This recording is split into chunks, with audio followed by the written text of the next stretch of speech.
what is reality?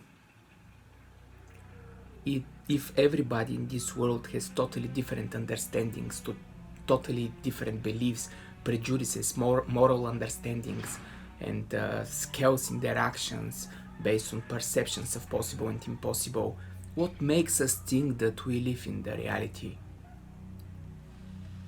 There is no such thing as a reality. The psyche of a person is everything. The perceptions of humans are twisted by it. It is virtual reality in which we live. Or it is better to say 7 billion virtual realities. Your reality is your cause, and this cause will produce the effect in your life. No more and no less than this. You will achieve as much as your perceptions allow you. It is your karma. It is your boundary. It is your limitation. Your reality limits how far you can go in life. No more and no less. The structure of your psyche is mental and is unique. It is a structure made by beliefs. This is what is unique with humans. They build their lives based on beliefs, based on their opinions, based on mental understandings of right and wrong, of possible and impossible.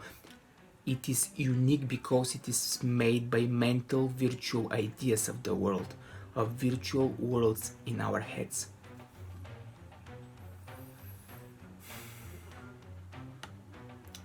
This uniqueness still have the same animalistic nature, however, because it tells us to stop before crossing the line of our mental territories, just as the animal don't cross it. We humans have the same territories as animals do, but they're mental territories. Our comfort zone, where we feel safe and we stay there, and we hide from what is outside, and we believe that what is outside is scary or impossible or dangerous, is just the same territory which the wolf has, or other predators or other animals have. And we stay on our small isolated islands with the jobs that make us miserable, in the relationships that hurts us, with the dissatisfaction to follow our programmed mental beliefs which we never question, with the perception that we have to stay average, with the idea that we have to stay safe and secured in our comfort zones. The psyche dictates everything in human life. Each mindset carries its cause and effect. Each mindset twists and creates different perceptions. If you truly believe that you live in an unfair, unjust world, then guess what? You do live in that world. Your actions will be limited by all the fears within you, created by the perceptions to seek for danger, to be careful so you can be safe. On the other side, if your mindset lacks fear, that would mean that crossing the boundaries of the mental territories is possible. And believing in your ideas, your dreams, you can become obsessed with them, and you will be unstoppable on your way of prosecuting them. Your psyche is what dictates your life. Your psyche can be your best friend or your worst enemy. It can be your Aladdin lamp or your curse. The cause begins on a psychic level, with its effect manifesting on a physical level. It all starts in the psyche. Everything positive and everything negative in your life is there. It comes from the way you think, the way you respond to life, your emotional intelligence, or what triggers your emotions. With other words, what scares you, how brave you are, how confident you are. It comes from that feeling of insecurity. It comes from the feeling of security. It comes from the feeling that you have what it takes to overcome the obstacles. It comes with the ability to let go and continue, or the opposite, to create a trauma in your mind, another miserable limitation which can crush your spirit. It comes with the self-awareness to consciously cross the fears on your way to victory, or with the inner mental hell which fear itself creates. The psyche of a person is not a curse. The lack of self-awareness is the curse. The limited perceptions that the world is exactly in the way you understand it, this is the curse. This is what makes you depressed. It is what gives you anxiety. It gives you the perception of lack of opportunities and lack of possibilities. Self-awareness over your psychic reality is a big power, a real power. It gives you the power to overcome the reality of your own beliefs. Start perceiving them just as ideas and learn to play with them consciously. Self-awareness is the key.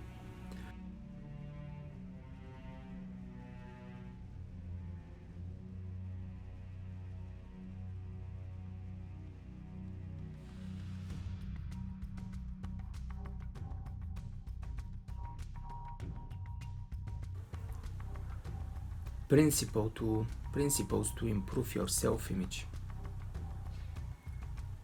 Expect some failures. Along the road to success there will be many small failures. Not everything you do to build your self-esteem will work out for you. Keep a long-term perspective and avoid drastic reactions to failure. Acknowledge what went on and go on. Know that failure is a learning process. You need to fail. That's the only way that you can learn and continue. The only way to know the direction if you try, and there will be failure, and you will readjust yourself, and you will continue, and there will be another failure, and you again will readjust yourself, and by small steps you will get farther and farther. That's the way. There is no other way to know what is going to happen. Life is unpredictable. Trust your own value system. Know that you can't please everyone. If you try, you leave yourself behind. Establish your own way of measuring progress and trust these values and actions. Once you've identified troubling situations or conditions, notice how you feel about them. Your thoughts and beliefs may be negative, positive, or neutral. Figure out what is best based on facts or reason. Avoid criticism. Don't undervalue yourself and self-depreciate. This self-criticism could result in low self-esteem. Know your faults and strive to change them. Also, don't allow others to berate and belittle you. Avoid people who tell you that it can't be done. Surround yourself with winners. Be around winners. Be around positive people. Stay positive. Use hopeful terminology and statements. Pessimism is often self-fulfilling prophecy. Tell yourself that while something may be tough, you can handle it. Associate yourself with other positive people. Some criticism is can be beneficial, but avoid people who are pessimistic in personality. Don't compare your life to others' lives. Many who are studying how to gain self-esteem compare themselves to others. This is the worst thing you can do. Some people are born lucky, and as the old saying goes, comparisons are odious. It is bad for your self-esteem to view your life as inferior to someone else's life. Focus on what you have going for you and don't dwell on others. Renew your self-esteem each day. Encourage yourself by giving yourself credit for making positive changes. Establish a daily practice to support and build your self-esteem. Consider yoga, positive affirmation, or meditation. Self-hypnosis helps. Meditation increases self-esteem by giving you a real sense of worth. When you meditate, you observe your inner thoughts and feelings. This technique or relaxation enhances the chemicals of the brain that promote a sense of well-being.